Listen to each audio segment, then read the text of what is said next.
nous les avons invités. Ton invité Bango, Tuliwalika, les, Bango, Wa.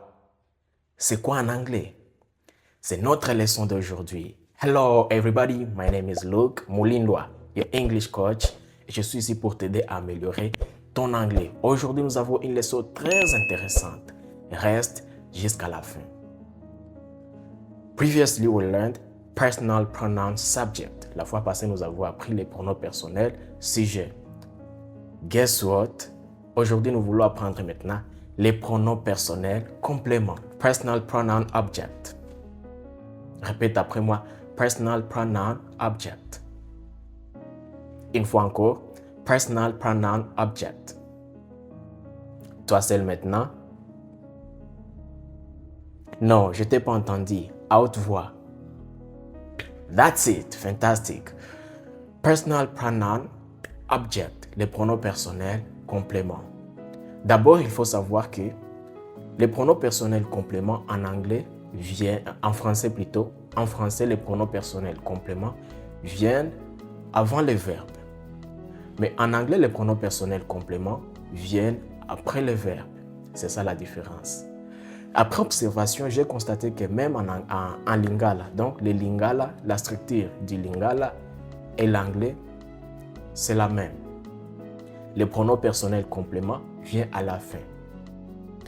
En swahili plutôt, il y a des variations, mais dans la plupart des cas, c'est comme en français, c'est-à-dire les pronoms personnels compléments viennent avant les verbes.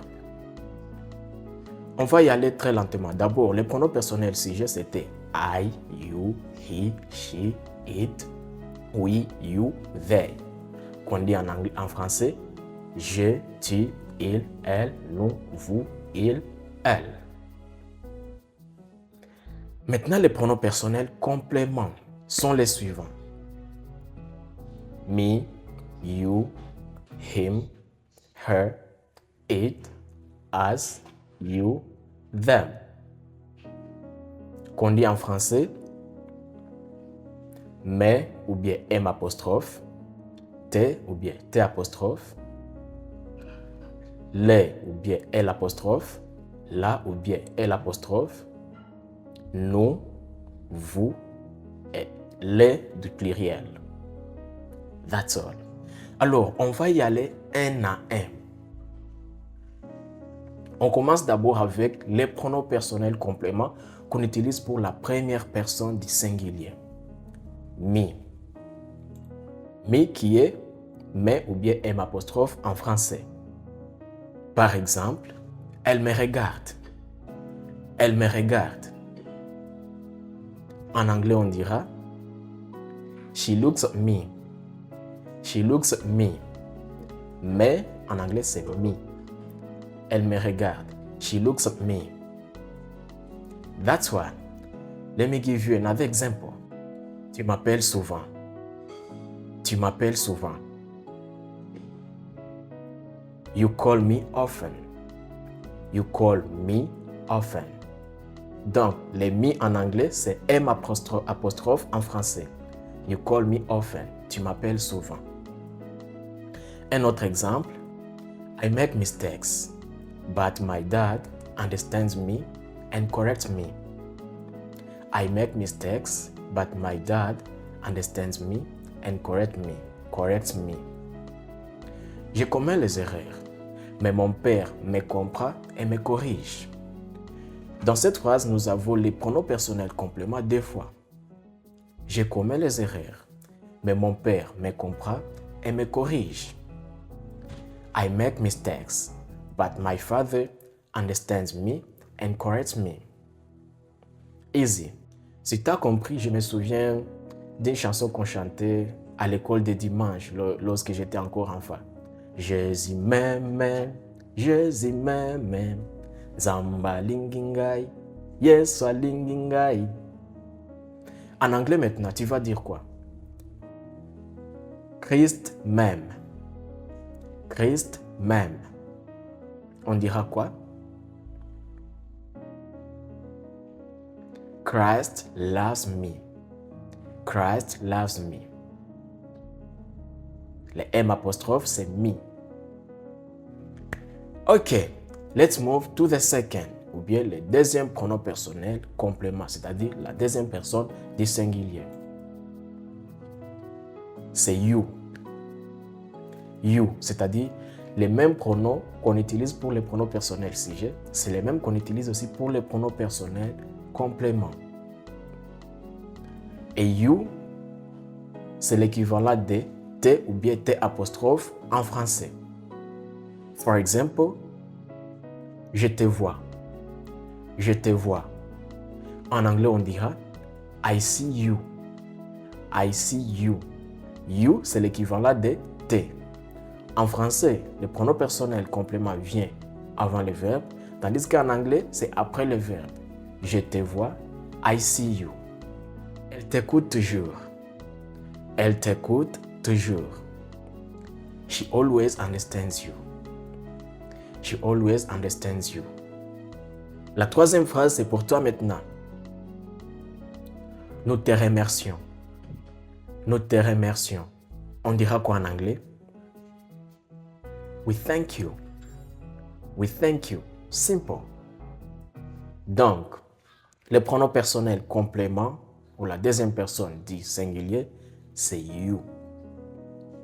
Let's move to the third person of singular. La troisième personne du singulier. Et la troisième personne du singulier, là, nous avons trois pronoms. Nous avons him, her and it. Him, qui est utilisé pour les hommes ou bien les genres masculins. Her, qui est utilisé pour les genres féminins. Et nous avons it, qu'on utilise pour les idées, les objets, les animaux, and so on. Commençons avec him. Him, c'est l'équivalent de les. Je le connais. Je le connais. En anglais, on dira quoi? I know him. I know him. Le, him. I know him. Elle le regarde. Elle le regarde. She watches him. She watches him. She watches him. La troisième phrase, c'est pour toi. Nous le voyons. Nous le voyons. On dira quoi en anglais? We see him. We see him. Simple. Donc, le, c'est him. Now, let's talk about the feminine. Le féminin. La. La, c'est her. Her. OK? Let's take an example. Je la comprends. Je la comprends. On dira tout simplement I understand her. I understand her. La, her. Il la visite. Il la visite. He visits her. He visits her. Simple.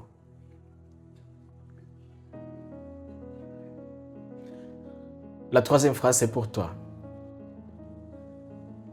Il l'aime. Mais on parle d'une fille. Il l'aime. Il l'aime. On dira quoi? He loves her. He loves her.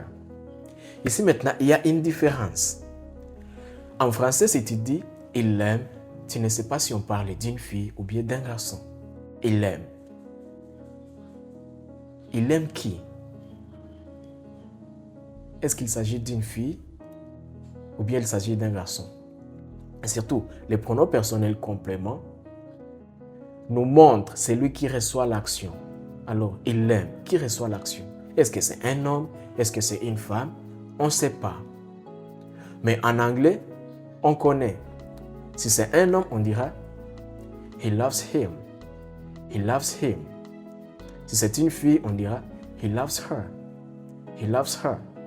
Tu n'as pas besoin de demander encore d'autres questions pour savoir les genres de la personne, pour savoir la personne. Tu as déjà toute l'information. He loves him. He loves her. Tu connais déjà. Et maintenant, nous avons le pronom personnel complément utilisé pour les objets. En français, le pronom personnel utilisé pour les objets, c'est toujours, si c'est la troisième personne du singulier, on utilise toujours les la et l'apostrophe, dépendamment du genre de l'objet. Mais en anglais, nous avons un pronom personnel complément réservé seulement pour les objets. C'est it. It. For example, I love your idea. I love your idea, qui veut dire j'aime ton idée. I love your idea. Si tu veux remplacer idea par un pronom personnel complément, tu diras tout simplement I love it. I love it. Simple. J'ai acheté ce livre hier. J'ai acheté ce livre hier. Je l'ai acheté hier. Je l'ai acheté hier. On dira I bought it yesterday. I bought it yesterday. It. Très simple. Maintenant, parlons des pronoms personnels compléments utilisés pour le pluriel. Nous. En anglais, c'est as. As. Dieu nous aime. Dieu nous aime. God loves us. God loves us. Simple. Un autre exemple, ça fait chaud, hein? Ça fait chaud. Tu nous comprends. Tu nous comprends, on dira You understand us. You understand us. Très simple. You understand us. Us, c'est nous. Parlons maintenant de la deuxième personne. La deuxième personne du pluriel, on utilise les mêmes pronoms qu'on utilise pour la deuxième personne du singulier. You. Donc, you joue le rôle de T, bien T apostrophe, mais aussi il joue le rôle de vous. Vous.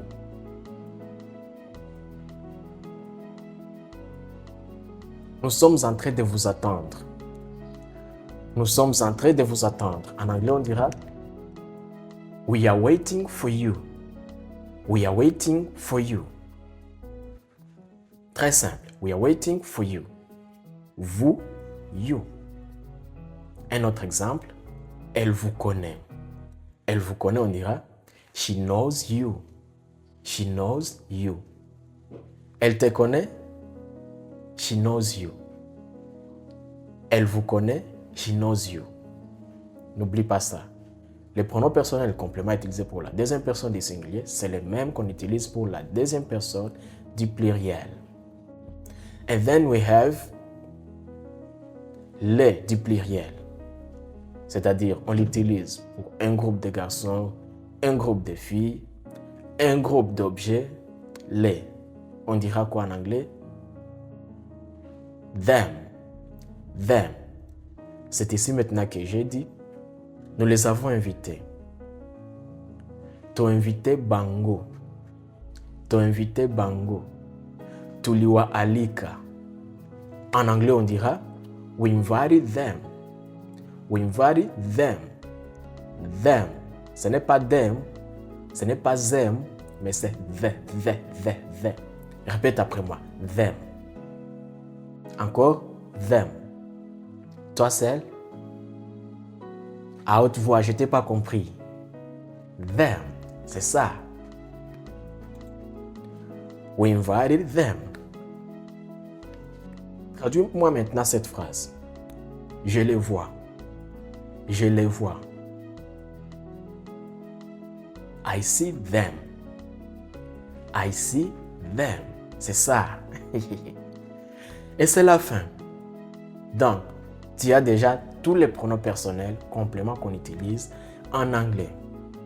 To encapsulate it all, I can say for I. Okay, let's go like this. La colonne des pronoms personnels sujet et la colonne des pronoms personnels compléments. Chaque pronom personnel sujet avec les pronoms personnels compléments qui correspondent. I, me, you, you, he, him, she, her, it, we, us, you, they, them. Très simple. Et c'est tout pour aujourd'hui, guys. Si c'est ta première fois de visiter notre chaîne, please, and if you like this video, drop a comment in the comment section, like, and share with other people who want to learn English. Partage avec tous les autres qui veulent apprendre l'anglais. Et surtout, n'oublie pas d'aimer et de vous abonner. Much love to you guys.